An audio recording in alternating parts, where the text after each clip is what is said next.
Ideas. നമുക്കിന്ന് dry been വെച്ച് ഒരു കറി ഉണ്ടാക്കാം. 1/2 കപ്പ് ബീൻ ഓവർനൈറ്റ് വെള്ളത്തിലിട്ട് വെക്കണം. ഇതിലേക്ക് 1 ടീസ്പൂൺ ഉപ്പ്, 1/4 ടീസ്പൂൺ മഞ്ഞൾ വെള്ളമൊഴിച്ച് കുക്കറിൽ 1 വിസിലിന് വേവിക്കുക. മിക്സി ജാറിൽ 1 ടീസ്പൂൺ പച്ചമല്ലി, 1 ടീസ്പൂൺ കുരുമുളക്, 1 ടീസ്പൂൺ ജീരകം, 2 ഉണക്കമുളക്, 2 വെളുത്തുള്ളി അല്ലി, 3 ടേബിൾ സ്പൂൺ തേങ്ങ ഇട്ട് ഒന്ന് കറക്കിയെടുക്കുക.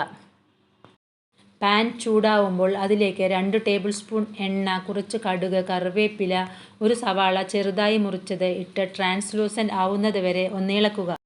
ഇതിലേക്ക് ചതച്ച് വെച്ച മസാലയിട്ട് അതിൻ്റെ പച്ചമണം മാറുന്നത് വരെ ഇളക്കണം.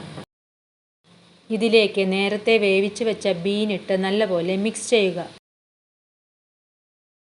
വെള്ളം മുഴുവൻ വറ്റിയ ശേഷം കുറച്ച് പച്ച വെളിച്ചെണ്ണ തൂവി നമുക്ക് സ്റ്റവ് ഓഫ് ചെയ്യാം. ഈ കറി ഏതുതരം ബീൻ വെച്ച് നമുക്ക് തയ്യാറാക്കാം. സോയാബീൻ, രാജ്മ, വൻപയർ, അങ്ങനെ ഏതും. നിങ്ങൾ ഇതുപോലൊന്ന് തയ്യാറാക്കി വ്യത്യസ്തമായൊരു രുചി ആസ്വദിക്കൂ.